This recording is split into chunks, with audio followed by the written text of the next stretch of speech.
أعوذ بالله من الشيطان الرجيم بسم الله الرحمن الرحيم والصلاة والسلام على أشرف الأنبياء والمرسلين نبينا محمد وعلى آله وأصحابه أجمعين وأشهد أن لا إله إلا الله وحده لا شريك له وأشهد أن محمدا عبده ورسوله صلى الله عليه وسلم ثم أما بعد الحمد لله رب العالمين.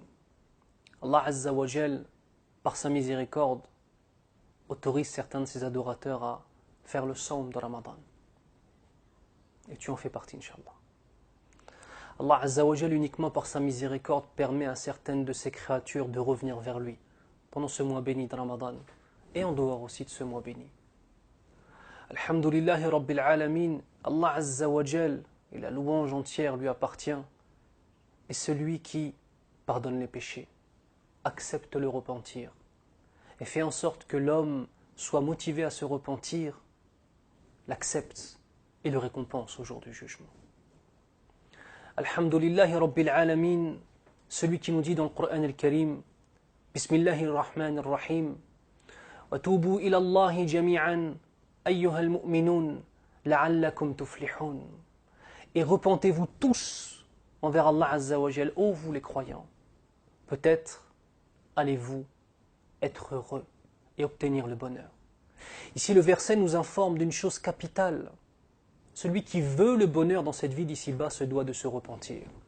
Je répète, celui qui veut le bonheur dans cette vie d'ici-bas se doit de se repentir, car le péché est une réalité de nos existences. Que l'on soit un individu lambda, ou qu'on soit un imam, ou qu'on soit un savant, le péché est une réalité pour nous tous. La seule question, c'est comment allons-nous réagir face à ce péché? Allons-nous avoir l'intelligence et le tawfiq min Allah, la réussite d'Allah Azza wa Jal, de se poser les bonnes questions et d'y apporter les bonnes réponses? Et la réponse au péché, c'est le fait de se repentir envers Allah Azza wa Jal. Le prophète sallallahu alayhi wa sallam nous informe dans un hadith, il nous dit Wallahi, Wallahi, la astaghfirullah wa atubu ilayhi fil yawmi akthara min 70 marra. Regardez comment c'est extraordinaire. Le prophète sallallahu alayhi wa sallam, dont tous les péchés ont été pardonnés, disait Wallahi, je jure par Allah Azza wa Jal, que je me repens à Allah Azza wa Jal et que je demande le pardon d'Allah Azza wa Jal. Chaque fois, chaque jour, plus de 70 fois. Et dans une riwaya, plus de 100 fois. Combien de fois on demande pardon à Allah Azza wa Jal en un seul jour? La meilleure des créatures dont tous les péchés ont été pardonnés demande pardon à Allah Azza wa Jal plus de 70 fois ou plus de 100 fois par jour. Et nous, où en sommes-nous de cela? Le premier problème est que parfois, on ne reconnaît pas les péchés parce que nos cœurs sont tellement salis par les péchés qu'on ne ressent plus que l'on désobéit à Allah Azza wa Jal. Ya Rabbal Alamin, préserve-nous de cela. Plus la foi est haute, plus le péché va être senti dans le cœur et plus le regret vis-à-vis de ce péché va être grand. Plus la foi est basse, plus le péché aura des conséquences minimes dans le cœur, car le cœur est déjà tellement noirci par les péchés qu'un de plus ou un de moins, cela ne change rien au niveau de ce qu'on ressent. Allahumma hafadna, qu'Allah nous préserve de cela. Se repentir vers Allah, chaque fois, à chaque moment de nos vies, à chaque étape de nos existences, chaque jour, à chaque fois. Ya Rabbal Alamin, astaghfiruka wa atubu ilayk. Subhanallah, Allah Azza wa Jal, pour obtenir le pardon d'Allah, il suffit de dire astaghfirullah. Pour obtenir son pardon, il suffit de dire astaghfirullah. Pour obtenir le pardon des gens que tu connais, est-ce qu'il suffit de dire excuse-moi, pardonne-moi? Si vraiment la chose qu'on a faite est une chose grave, la plupart des gens ne voudront pas nous pardonner. Ou bien alors nous pardonnerons, mais au bout d'un certain temps. Allah Azza wa Jal, immédiatement, il suffit de dire astaghfirullah wa atubu ilayh pour qu'il nous pardonne nos péchés. Il y a cependant 3 conditions à respecter. La première des conditions, c'est le regret absolu du péché qu'on a fait. Tu vendais de la drogue à Harry. Tu veux te repentir de cela. Tu fumais de la drogue. Tu bois de l'alcool. akramakallah, tu fais zina. Tu fais la fornication avec une femme, ou une femme fait la fornication avec un homme. Ou toi, ma sœur, tu ne portes pas le voile. Tu veux te repentir à Allah Azza wa Jal et te voiler, car c'est un devoir pour toute personne qui dit la ilaha illallah et qui est de sexe féminin. Tu veux te repentir à Allah Azza wa Jal? C'est très simple, Yahri. Dis astaghfirullah. Première des conditions, regretter cette chose. Car effectivement, si tu ne le regrettes pas, ceci est une preuve qu'en vérité, ton repentir n'est pas sincère. Deuxième des conditions, arrêter immédiatement ce péché. Tu ne peux pas te repentir de boire de l'alcool, même si tu regrettes, si tu continues à boire de l'alcool. Au moment où tu te repens, tu continues à faire l'action. Ça, c'est une condition qui est sine qua non, qui est obligatoire. Première des choses, regretter. Deuxième des choses, arrêter immédiatement le péché. Et troisième des choses, avoir la ferme conviction de ne jamais revenir à ce péché-là. Une question se pose. Une personne, par exemple, qui fume des drogues douces, qui se repent.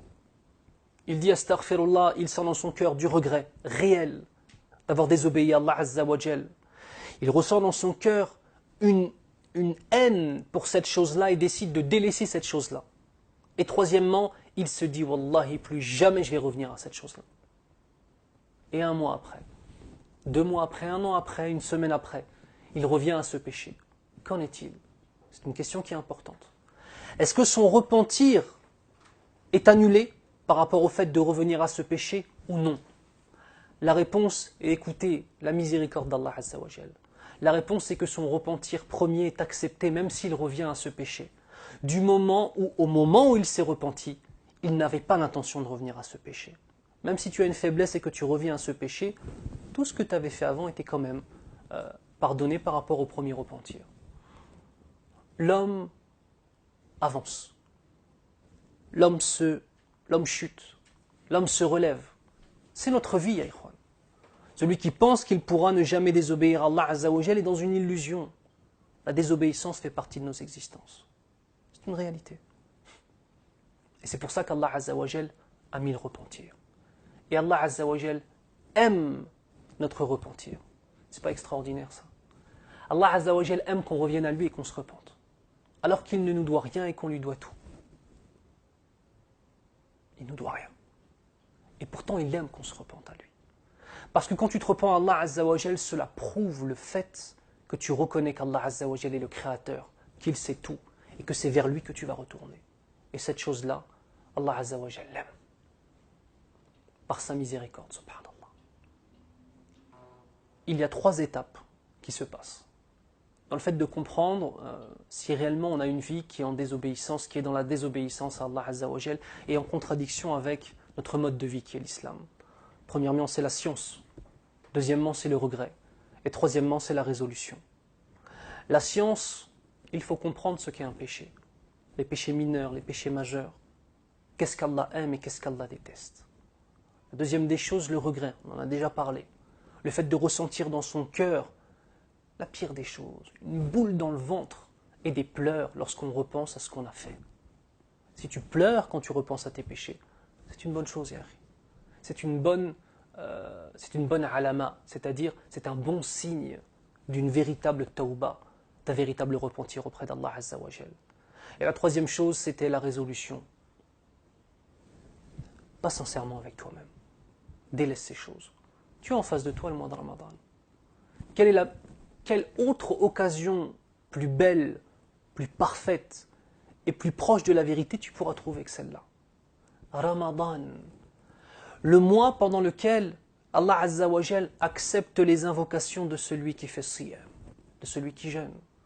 Le mois durant lequel les shayatines sont enchaînés. Le mois durant lequel les portes de l'enfer sont fermées. Le mois durant lequel les portes du paradis sont ouvertes. Quelle autre occasion? Si tu ne te repens pas maintenant, quand est-ce que tu vas te repentir? Celui qui a une petite copine, celui qui est dans le haram avec une femme, si tu ne te repens pas maintenant, quand est-ce que tu vas t'en repentir? La sœur qui a une relation illicite avec un homme en dehors du mariage, si tu ne te repens pas maintenant, quand est-ce que tu vas te repentir? Sois sincère auprès d'Allah. Prie salat al-tarawih. Prie les prières pendant la nuit. Lève-toi, repens-toi. Et Allah Azza wa Jal va te donner, Inch'Allah, la bénédiction et la réussite dans ce que tu feras. Je vais finir ce petit épisode de nos vies, Inch'Allah, par une histoire qui est connue, mais qui est toujours bonne à rappeler. Un homme avait tué 99 personnes. Cet homme-là a cherché le repentir. Il est parti voir un ascète, c'est-à-dire un homme qui n'est pas un savant, mais qui est une personne qui était très présente dans l'adoration et très exigeante envers elle-même dans l'adoration. Il est parti lui demander, il lui a dit, j'ai tué 99 personnes. Est-ce qu'il est possible pour moi de me repentir? La réponse de cet ascète a été de lui dire non, tu ne peux pas te repentir. Pris de rage, l'homme a tué cet ascète. Il est arrivé maintenant à 100 personnes qu'il a tuées. Est-ce une chose ignoble? Subhanallah. Est-ce que tu as tué ne serait-ce qu'une seule personne dans ta vie? Allahumma hafadna. Par la suite, une fois qu'il avait tué cet homme-là, il était donc à 100 personnes qu'il avait tuées dans son existence, il est parti voir un savant et lui a posé la question, est-il possible pour moi de me repentir? En lui disant qu'il avait tué 100 personnes. Le savant de lui dire, et c'est là où celui qui a la science est différent de celui qui ne l'a pas. Même si celui qui n'a pas la science est dans l'adoration, s'il n'a pas réellement étudié, il ne peut pas donner la bonne réponse. Regardez la réponse du savant, de lui dire, pars de cette terre qui est la terre du péché pour toi, et va vers un endroit nouveau dans lequel tu ne commettras plus ces péchés. Heureux de cette nouvelle, il prit ses affaires et partit sur le chemin. Et Allah Azza wa Jal, sur le chemin de cette véritable hijra, il a pris l'âme de cette personne-là. Il est donc mort. Et arrive une chose extraordinaire, c'est que les anges de la miséricorde et les anges du châtiment, tous ont voulu prendre l'âme de cette personne-là. Et ils ont commencé à avoir une discussion entre eux. Les anges du châtiment de dire, il a tué 100 personnes, bien évidemment, il doit aller en enfer. C'est à nous de prendre son âme. Et les anges de la miséricorde de dire, il s'est repenti auprès d'Allah Azza wa Jal. Et il était en train d'aller vers une terre pour délaisser, une terre de repentir pour délaisser cette terre où il avait commis tous les péchés. Ne sachant que faire, Allah subhanahu wa ta'ala leur a donné la solution. Il suffisait simplement de voir, était-il plus proche dans son voyage au moment où il est mort de sa destination finale, qui était la destination de la terre du repentir, ou bien alors de la terre de base de laquelle il est parti, qui était la terre de laquelle il partait, celle des péchés. Et subhanallah, on a beaucoup de riwayat, beaucoup de versions du hadith. Parmi les versions du hadith, il y a le fait qu'au final, il était plus proche de son lieu de départ que de son lieu d'arrivée, c'est-à-dire plus proche de la terre où il avait tué les 100 personnes. Donc il était destiné à aller en enfer. Et qu'Allah Azza wa Jal a déplacé, écoutez bien, a déplacé le pays d'arrivée pour le rapprocher, afin qu'il soit en vérité plus proche de son pays d'arrivée. Allah Azza wa Jal aime le repentir. Allah subhanahu wa ta'ala nous aime d'un amour inimaginable et inconcevable pour nous simples créatures. Un mois pour changer ta vie. En vérité, quelques minutes pour changer ta vie. Il te suffit de quelques minutes. Dire astaghfirullah, sincèrement, pour Allah Azza wa Jal, en respectant les 3 conditions du repentir qui sont le regret, deuxièmement, de délaisser l'action, et troisièmement, d'avoir la ferme intention de ne jamais revenir à ce péché-là. On demande à Allah Azza wa Jal d'ouvrir nos cœurs et de faire en sorte que nous puissions revenir vers lui, sincèrement, lui demander pardon et qu'il accepte notre pardon. Allah subhanahu wa ta'ala. Subhanak Allahumma wa bihamdik, ashhadu an la ilaha illa ant, astaghfiruka wa atubu ilayk. Ne nous oubliez pas dans vos du'as, incha'Allah. Aussi bien l'équipe de Ajib que moi-même, incha'Allah, l'adorateur pauvre envers Allah Azza wa Jal, Eric Younous. Faites dua pour nous, faites dua pour les musulmans dans le monde, incha'Allah. Faites dua pour que tous les musulmans se repentent auprès d'Allah Azza wa Jal et qu'Allah subhanahu wa ta'ala facilite la victoire à nos frères, à nos sœurs et surtout préserve les musulmans de tout mal et de tout assassinat et de tout massacre. Ya Rabbal Alamin. Sur ce, je vous souhaite une bonne rupture de jeûne. Sahafturkum.